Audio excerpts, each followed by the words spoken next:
and welcome to Meet Your Alderman, the podcast that aims to inform Chicago residents about the people who represent them. I'm Sarah Scott, excited to find out the runoff results in a few weeks. And I'm Eric Geber, excited to start his final quarter here at the university. In our last couple of episodes, we spoke with experts on Chicago politics to get their thoughts on the mayoral and aldermanic elections. Since then, as predicted, many contests moved to runoffs, where the two candidates who received the most votes back on February 28th will go head-to-head on April 4th at the polls. In this episode, we turn our attention closer to home, specifically the 5th Ward aldermanic election. In the runoff, we have Mr. Desmon Yancy and Ms. Tina Hone both vying to follow Alderwoman Leslie Hairston's 2-decade tenure.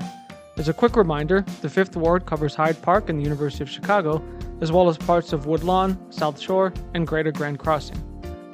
Alderwoman Hairston has spent a lot of time and energy juggling development projects and community needs for the different neighborhoods, and this ongoing balancing act will go to whoever wins this next election.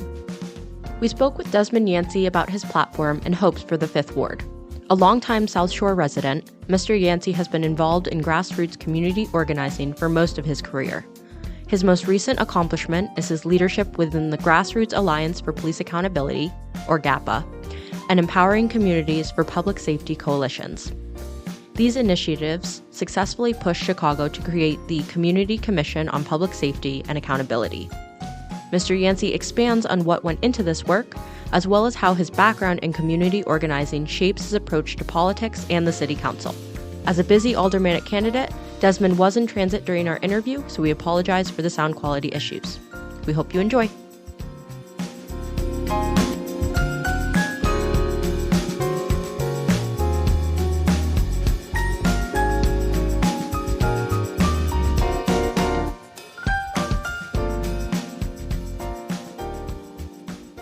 Desmon Yancy, thank you very much for coming on and being the pod's first aldermanic candidate. Thanks for having me. I'm excited. So I'd like to start off broadly by just asking what led you to run for alderman, and specifically why now? So, what things were going on in Chicago and in your ward that made you decide that now was the right time to run? Yeah, the short timeline is several years ago, 2016, when I co-founded the Grassroots Alliance for Police Accountability, with the idea to create a civilian oversight body for the Chicago Police Department, and all the work that was done to ultimately create another coalition, the Empowering Communities for Public Safety Coalition in 2021, and then have an ordinance passed in that, July of that year. What I saw was the process that it takes in order to, bring real transformative change to our communities. And it was a lot of cat herding, right? We had over 100,000 city residents who signed our petition, 36 aldermen who voted for it, and then over 24 coalition partners, including labor, faith-based, and community-based organizations, and a pandemic, and the murder of George Floyd, right? But all these sorts of things that happened that came together for us to create one of the most transformative bodies of oversight of the police department in the country. And it was conversations with other aldermen. It was all the deep-rooted work that we did in the communities that made me understand, one, change is possible if you line up the stars and also get people to really do some really heavy lifting. And then you add to that the momentum shift in our council right now, where we're moving towards more community-centered solutions towards a lot of the policy issues that we've been fighting for the last couple dozen years. And you add to that, what I see is just a real opportunity in the 5th Ward, where I've lived on and off for about 20 years, moving back to this neighborhood in 2018. That, with Alderwoman Hairston leaving, there's just a really ripe opportunity for me to lead the 5th Ward, play a role in city council that helps us move our city forward, or at least in the direction that we're trying to go. One thing, I know you just mentioned Alderperson Hairston, and I know that she gave you an endorsement, earlier in your campaign. What would you say, or what aspects of Hairston's tenure do you think that you'll continue on, and what aspects are you either hoping to pivot away from or change up? Yeah, so one of the things I want to make sure to continue is her robust engagement of seniors in the ward. When we look at the voting population in the ward, about 80% are over 50 and about 80% of those are over 60. That ties into some of the the gentrification fears that people are having, the anxiety that people are having around possible displacement with the coming of the Obama Presidential Center.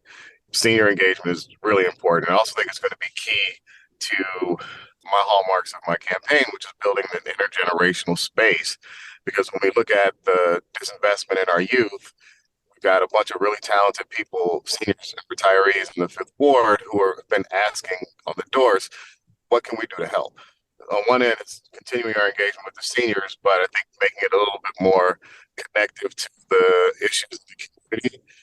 So that'll be the part that I would like to build on. And there was a time, some time ago, where Alderwoman Hairston had some sporting events for youth. I think there was a decathlon or just some other sort of sporting events. But our kids are looking for more, and I want to be able to make sure that as we're looking at increasing the voting population of the ward, it's going to be incumbent upon us to engage the folks who aren't voting right now and making sure they're involved in all of our political conversations, especially as we look at how dynamic the Fifth Ward is and the development that's coming down the pipeline.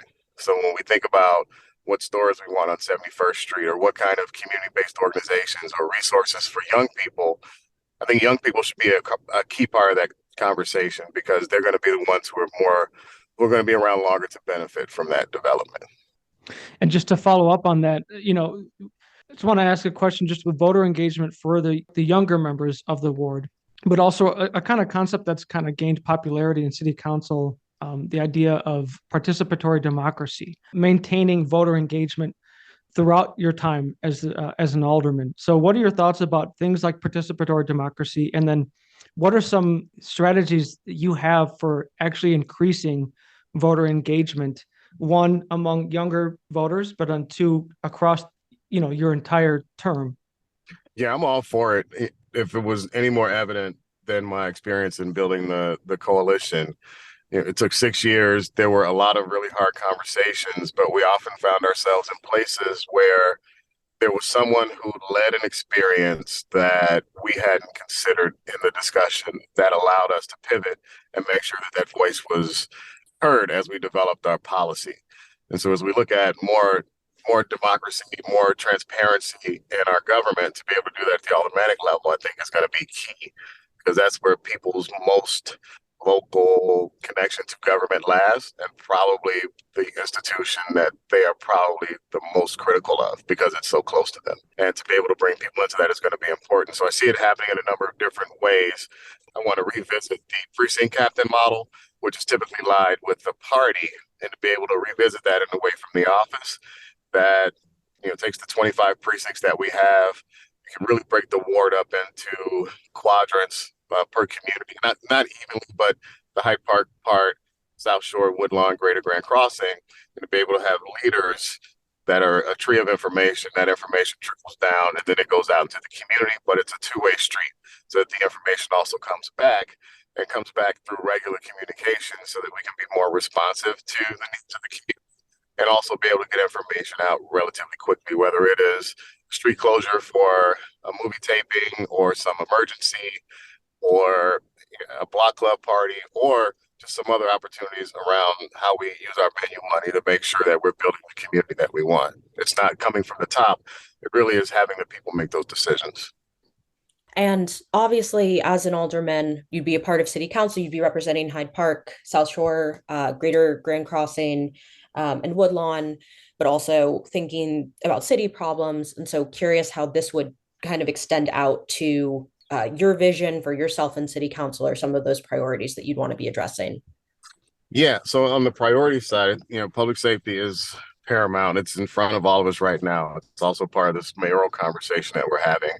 But what I think is missed in a lot of this is instead of having a conversation about policing and crime and violence, we really need to be highlighting the conversation around the root causes, around the disinvestment in our public schools, around a lack of mental health resources and services, around a lack of programs for reentry, housing issues, all these sorts of things that when we address those, we should have less crime and less violence, which therefore makes our city safer. And so we're getting too much energy is being directed towards the wrong thing.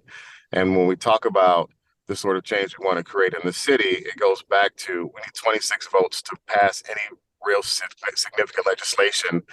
So it is about building a coalition. It is about having real conversations about what's important and bringing all the different people that are involved. So I could imagine a discussion with, well, just for example, if you looked at the Black Caucus, the footprint of the Black Caucus is South and West Side. And then you look at the Latinx caucus, and it's also a significant portion of the West Side, Northwest Side, and some South Side. But when you look at the issues that are in front of us, whether it is around a lack of economic diversity, a lack of economic opportunity, uh, policing, crime, public safety, however you want to phrase it, there's a lot of overlap in those spaces. And so as we're talking about the policy changes we want to make, we have to make sure we're also having those on the ground conversations cross-culturally, across communities to make sure that we are touching on the right stuff and addressing the right issues. Which I will add, democracy is slow and messy at times, but if we want to get it right, we have to take the time to do it right. Now, I know that, let's say that you are elected as the Fifth Ward alderman, you're going to be bringing with you a certain community-based approach that has been gaining traction in city council at large. And I would say as well, a bit of a appreciation for not just serving the ward, but also acting as a legislature within city council. So this might be a bit nitty gritty, but I'm just curious, like, who do you see yourself working with in the council? Any committees that you'd really like to be assigned on, and any way that you'd like to bridge any divides that currently exist within the council? Yeah, I'll start with the committees. I'm really interested in public safety because that's the root of my organizing background most recently as a son of a police officer and working on police accountability stuff. I would really be excited about influencing our public policy decisions around public safety and budget. I'm interested in because it's important to understand how we get to the place that we decide where the money goes in our city, and we look at budgets as moral documents. It helps me understand where our morality lies, or at least the morality of the council. So those are the places I'm most interested in. In terms of relationships in council, I've had a great career where I've met some interesting people. So I consider folks like Maria Haddon and Matt Martin as people who I really respect as young, fresh voices in council who are really smart. David Moore is another person I trust a lot. I met David on his first election, or the first time I met him was in 2015 when he won. And he's just been a true leader in terms of issues in the Black community. Also have a great relationship with Jeanette Taylor. So again, here's another, rather popular alderman who speaks truth to power, who I have a great relationship with, who I come from organizing space with, and to that point, Mike Rodriguez as well. So as you can see, my relationships are really all across council, but we all are sort of around the same age, all we're organizing around the same way. And I think that through us and other folks who are sort of adjacent, that we have a real opportunity or I have a real opportunity to really learn how to make some big impact in the council in a short period of time, I hope. Right. I love your answer because we've had almost all of those people on our show. I will say Jeanette Taylor is the next fish that we're trying to catch for this. We just let me know how I can help. Yeah, we will. We just would really like to, hear from her, just hear some, different perspectives and hear, what she has to offer. That was a side note for sure. And I just want to circle back on, you mentioned disinvestment throughout the city, but I know that disinvestment has been a key factor in the development of the Fifth Ward, specifically. So I'm curious, like, what is the important aspects of disinvestment within your ward and how it's, created different developments? And what would your ideal Fifth Ward look like? How would you address those root causes in that disinvestment? Yeah, I think it's shown up most in South Shore because when you look at the way the ward is set up, south of 57th Street, the biggest economic corridor is 71st from Yates to Stony Island, which is roughly half mile of storefronts that are vacant. I think between Jeffrey and Yates, which is half of that, there are 27 storefronts that are either boarded up or vacant. So when I look at the investment, if you look at 53rd Street around 30 years ago, I was a Kilwood student in 1985. and remember what 53rd Street looked like. It was a far cry from what it is today. And granted, you had the University of Chicago driving a lot of that development, but you still have a very different community than you have now. You've got a bunch of great restaurants that people can go to, high-end stores where you can buy clothes. You've got healthy choices and also the stuff that's delicious and bad for you. And just feel like a commuter, not a commuter, a neighborhood where you can walk around and just really enjoy the trappings that they have. South Shore wants the same thing, with the caveat that what they're seeking is more community-based development, so that the entities that come into the community are either from the community or what the community desires. So, for example, between that same corridor from Yates to Stony Island, there are 4 vape shops, which, in the name of capitalism, sure, but in real life, you don't need 4 of anything. You wouldn't need 4 hairstylists or 4 chicken restaurants or 4 places to get a cup of coffee. And I think that's because the community wasn't involved in the discussion about what comes. 1, great. 2, that's probably fine. But when you talk about 4 of anything, it's does a disservice to the neighborhood, because there's not enough money to go around. The business goes away, and then we have another vacant storefront, and we're trying to figure out how to replace that business.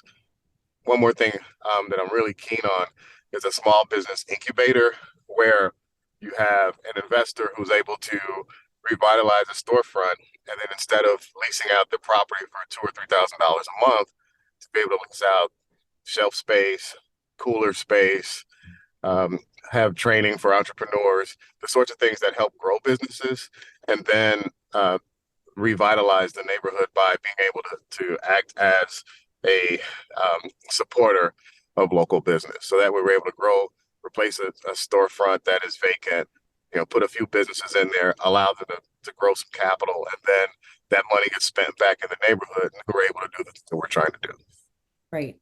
And to kind of tie it in for listeners, so you as an alder person, would you be able to help with some of that development, either signing off on some of the new places that come, helping get community input in, just kind of color for listeners, how the alderman's involved in that?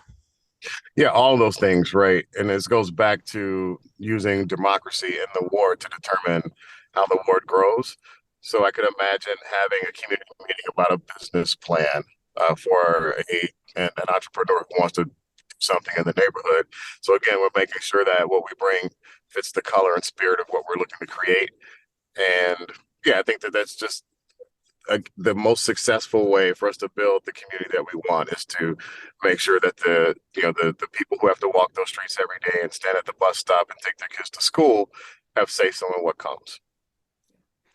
And I'm going to ask the classic but uncomfortable question here, because when you talk about participatory democracy and community engagement, eventually there's a bit of an intersection there with aldermanic privilege. I mean, I've been knee deep in aldermanic privilege, and I still don't know how I feel about it. So I'm curious how you feel about aldermanic privilege. What's the best way to use it? Should we get rid of it? Yeah, just curious on your thoughts on that. I still go back to democracy, and it's probably, and maybe I'm an idealist as an organizer, there has to be some of that. But even the ultimate say-so using aldermanic privilege would lie with the alderman.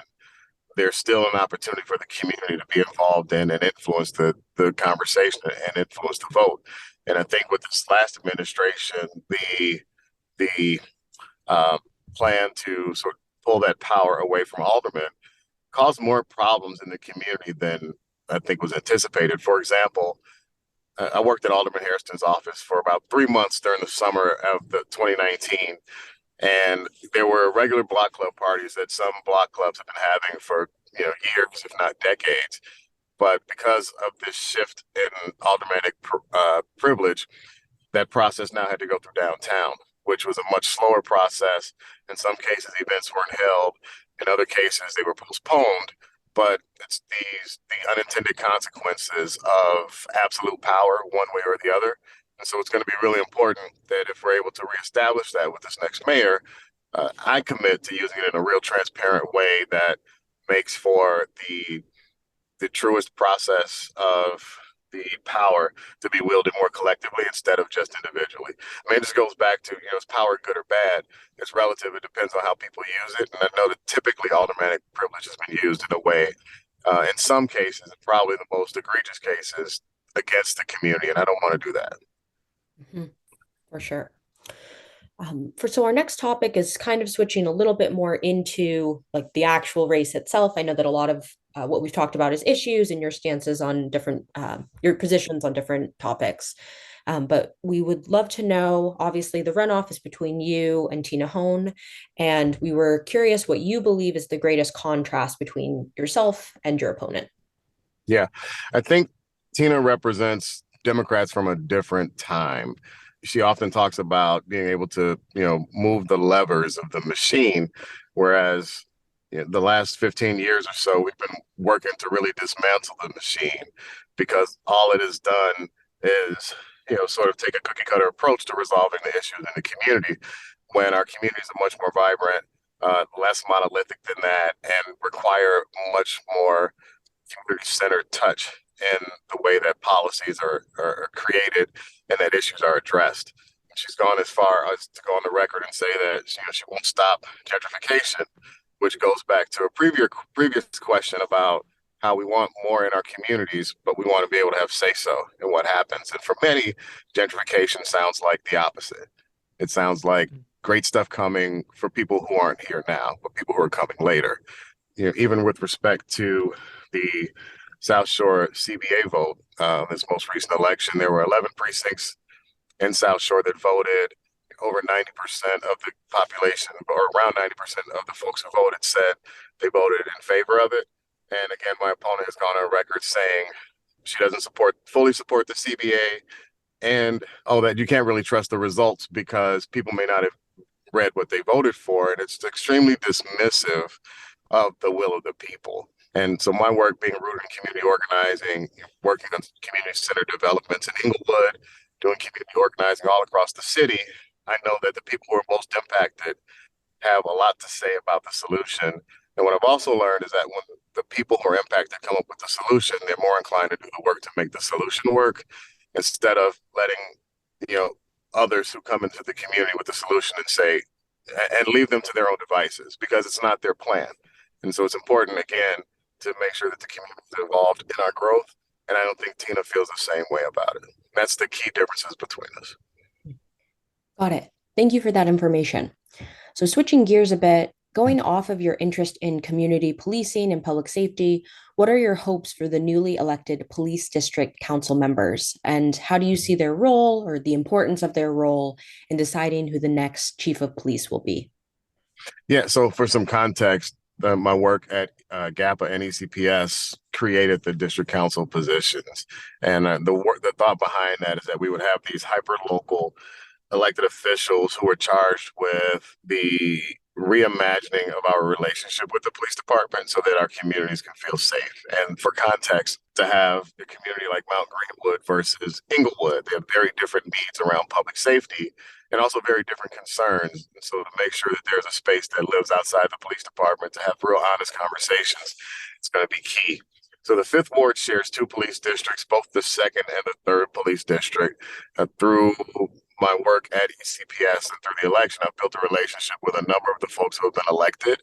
And what I see as important about their role is as we are looking to hire a new police chief, that the process that is outlined through the district councils and the community commission for public safety and accountability really hold true, which is to make sure that the person who is selected to lead our police department, as we are in the midst of a consent decree and in the midst of this moment where we determine if we are a leader in the conversation around public safety in this country or if we're going to take steps back to the 90s, how we go forward there, the robust community engagement that I expect is going to be key, especially when we look at how, for example, Eddie Johnson was selected, how there was a full process that was outlaid in city council and the mayor decided to step around it. What we were able to create through our work at ECPS is a provision that doesn't allow that to happen. If the mayor chooses not to select the people that we put in front of her, there needs to be written answers as to why. And this goes to the city. This goes to the residents of the city. So it's not anything that happens in a backdoor way. And the residents have a significant and deep view of what we need in the police superintendent going forward. And this process will allow for us to get the person that most represents our goals, as opposed to having the process that has existed before, where it is, let's tap someone on the shoulder who's going to follow the will of the mayor. It's just a very different time right now. And it's going to be incumbent upon the district council folks to get it right. But more incumbent upon us as community residents to support them in this process and make sure that our voices are heard. One last question on these district councils, and I'm sorry we're kind of dwelling on it, but we tend to dwell on it when we talk to someone who has like a direct impact in the creation of this system. But what is the best way for residents to provide that input to these district councilors? And like, if you were to become alderman, what kind of things would or could you do to increase that community input to these district council leaders? And so I could imagine that the Community Commission for Public Safety and Accountability will have opportunities through either its monthly meeting or through the internet for residents to be able to give input. So I'm not sure how that is all going to be broken down. I haven't been involved in the actual meat on the bones for the district councils, but from what I understand is there's going to be a pretty robust process for that, because there was an anticipation even in July of 2021 that this council would be selecting a new police chief fairly soon. So I imagine that has been laid out in some way that's just out of my reach at this point. Your second question was about my role as alderman and supporting that. And it is, one, really keying into the work of the district councils, again, the two that are in the district.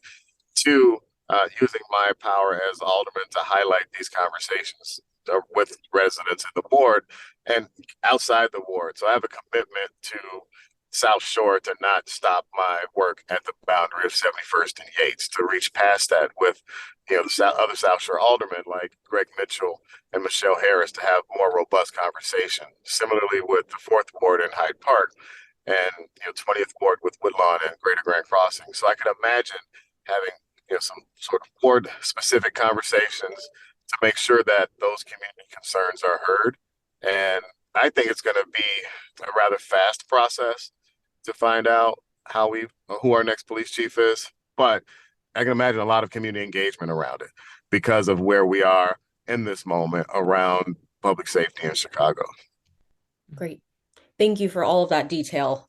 We've covered this a number of times in their own episodes and in other aldermanic episodes. And it's something that we keep coming back to as, what's the best way to explain this to people? What's the best way to keep people engaged in it? Because it can be kind of a behemoth of a topic for sure.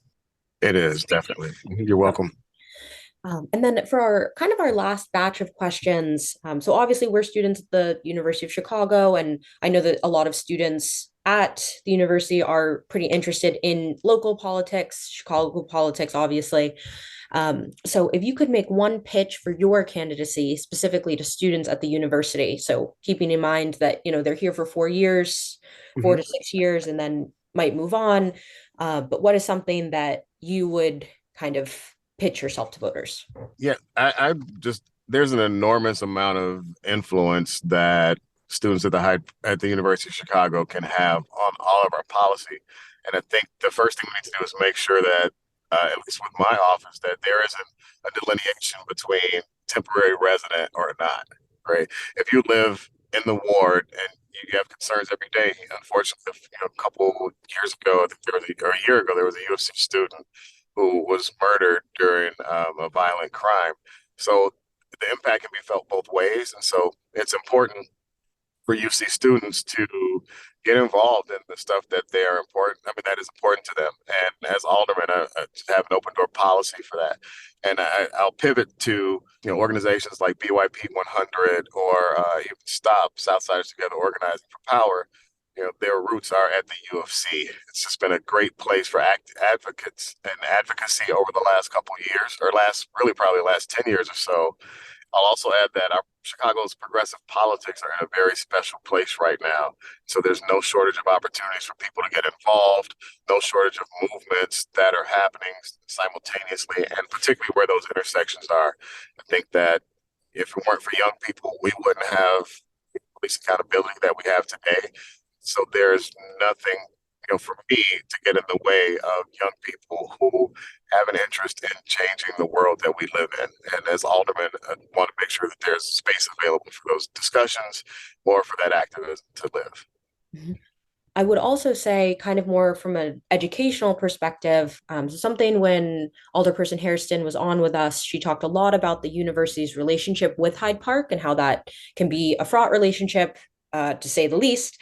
And just curious about, how do you think the relationship needs to change, and how might you begin about bringing that change?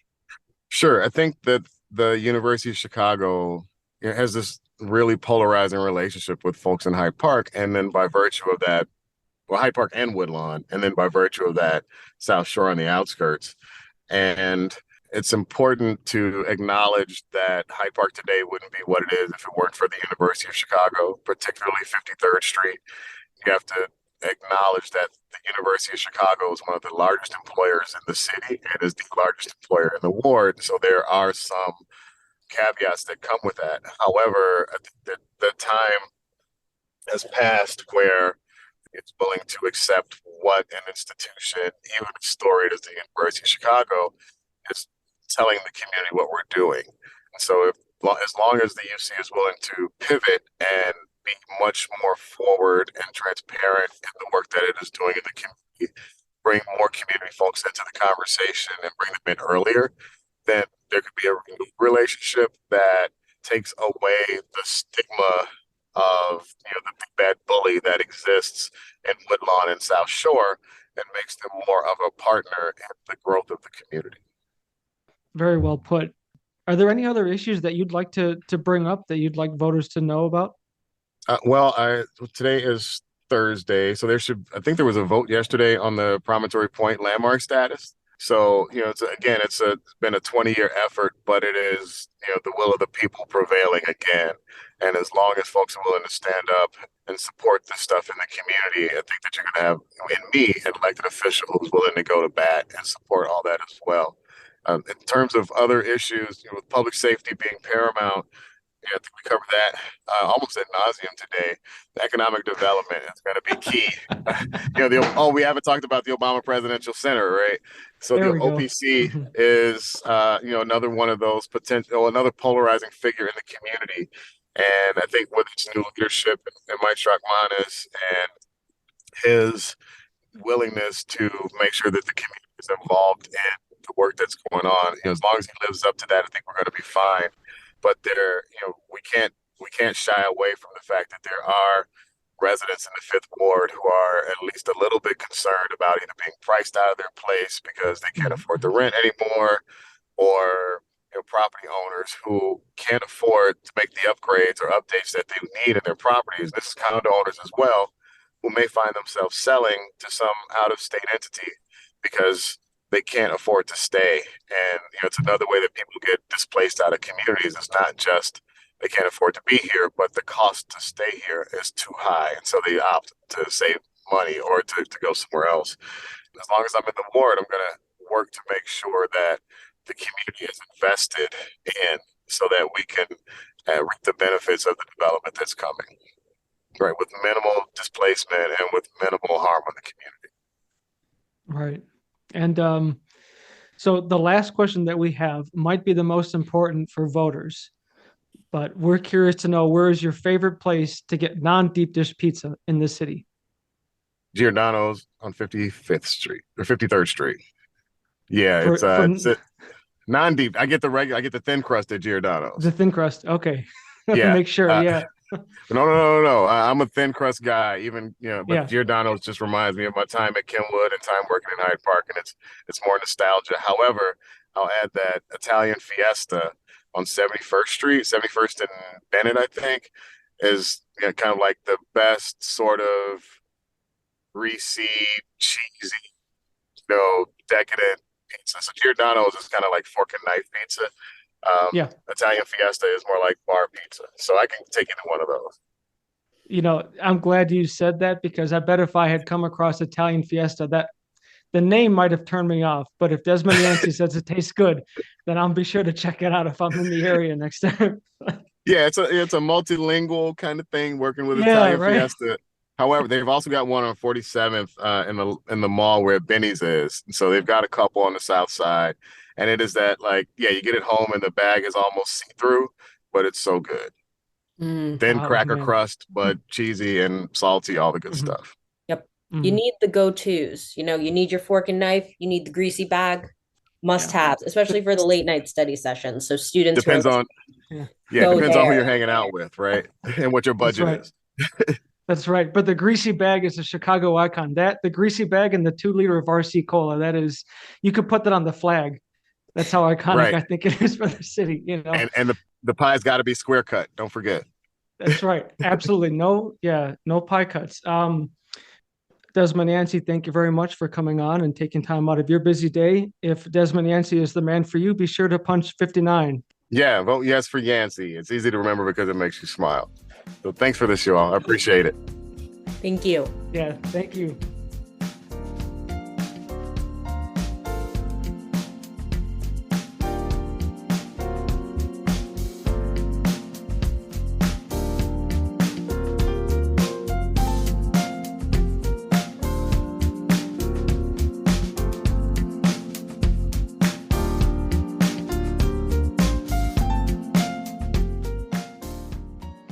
Thanks for listening. We hope you enjoyed it.